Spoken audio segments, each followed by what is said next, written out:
দুর্নীতি দমন কমিশনের কাছে অভিযোগ রয়েছে, আওয়ামী লীগ ক্ষমতা থাকা অবস্থায় সবগুলো জাতীয় নির্বাচনে দলটিকে বিজয়ী করতে রাষ্ট্রীয় ক্ষমতার ব্যবহার করেছিলেন শেখ হাসিনার নেতৃত্বে বিভিন্ন স্তরের নেতাকর্মী ও সরকারি উচ্চ পর্যায়ের কর্মকর্তারা। ২০২৫ সালের জানুয়ারিতে এই অভিযোগে দুদকের ৫ সদস্যের অনুসন্ধান দল কাজ শুরু করে।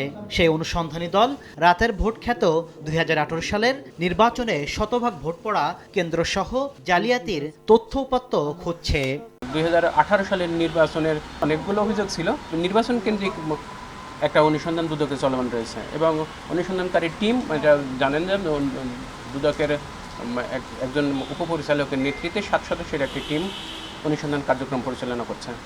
ভোগান্তি ভুলে চলে আসুন রিগালে, ওয়ারেন্টি সহ স্টাইলিশ কালেকশন নিয়ে রেডি রিগাল ফার্নিচার। এদিকে আদালতের আদেশে বরখাস্ত সেনা কর্মকর্তা মেজর জেনারেল জিয়াউল আহসানের মিরপুরে আরেকটি ফ্ল্যাট নিয়ন্ত্রণে নিতে অভিযান চালাচ্ছে দুদক। বুধবার সংস্থাটির উপপরিচালক হাফিজুল ইসলামের নেতৃত্বে নির্বাহী ম্যাজিস্ট্রেট সহ একটি টিম ফ্ল্যাটে থাকা মালামাল জব্দ করতে কাজ শুরু করে। ফ্ল্যাটে মালামাল কিংবা যে জিনিসপত্র আছে তার একটা ইনভেন্টরি করা প্রয়োজন, মানে তালিকা করার জন্য দুদক আজকে ফ্ল্যাটের দরজা খুলে এগুলোর তালিকা তৈরি করছেন। এর আগে ২২ জুলাই জিয়াউল আহসানের জলছিড়ি আবাসন প্রকল্পের বাসায় হোয়াইট গোল্ড সহ শত কোটি টাকার সম্পদের প্রমাণ পায় দুদক। তাসলিম তৌহিদ, সময় সংবাদ, ঢাকা।